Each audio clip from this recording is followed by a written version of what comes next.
এবাৰ বিহপুৰীয়াত কিশোৰীক ধৰ্ষণৰ অপচেষ্টা ধৰ্মীয় শিক্ষকে ধৰ্ষণৰ চেষ্টা চলাই সপ্তম শ্ৰেণীৰ এগৰাকী ছাত্ৰী নিজাম আলী নামৰ লোকজনৰ বিৰুদ্ধে অভিযোগ উত্থাপিত হৈছে নিজাম আলীৰ পত্নীৰ ওচৰত কুৰানৰ শিক্ষা লবলৈ গৈছিল কিশোৰীগৰাকীৰ পিতৃৰ অভিযোগৰ ভিত্তিতে গ্ৰেপ্তাৰ কৰা হৈছে নিজামউদ্দিন ওৰফে নিজাম আলী বিভিন্ন প্ৰান্তৰ পৰা এনে ধৰণৰ খবৰ আহিছে কিশোৰীক ধৰ্ষণৰ অপচেষ্টা কৰা হৈছিল ঘটনাটো সংঘটিত হৈছে বিহপুৰীয়াত এগৰাকী কিশোৰীক ধৰ্ষণৰ অপচেষ্টা কৰা হৈছে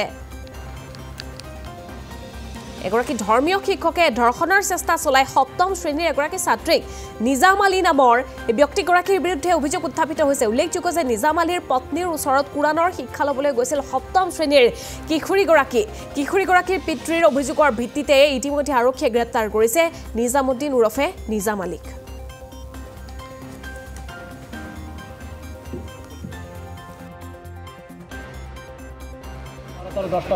কি নাম আপনাৰ কি নাম নিজামউদ্দিন ঘৰে 10টা ছোৱালী পঢ়ি আছিল ঘৰ কোন জায়গা ঘৰে মসজিদেৰ লগে আহমদী মসজিদ কেই নম্বৰ বাৰু 2 নম্বৰ আপুনি বেলবেজালি কৰে নি না ৰাজু যায় ৰনকৰ ভাই ৰাজু ঘৰত থাকে বাৰ মই নথকা অৱস্থাত মই আছিলোঁ দোকানত আৰু মাকে টিউচন কৰিবলৈ পঠায় প্ৰায় 5:15 মান বজাত তেখেতে ঘৰত টিউচন কৰিবলৈ যায় যোৱাৰ পিছত তেখেতে মানে মোৰ ছোৱালীৰ লগত মানে বেয়া ব্যৱহাৰ কৰিছে মানে আৰু আপোনাৰ গাত বুকুৱে পিঠে হাত দিছে বেয়া কাম কৰিছে তাৰ কাৰণে মই মানে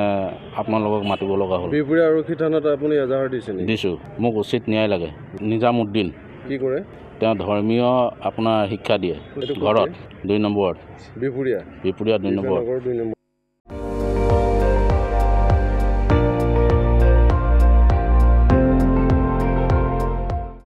আপুনি চাই আছে ND24 সৰ্বশ্ৰেষ্ঠ নহয় সৰ্বোত্তমৰ দৌৰ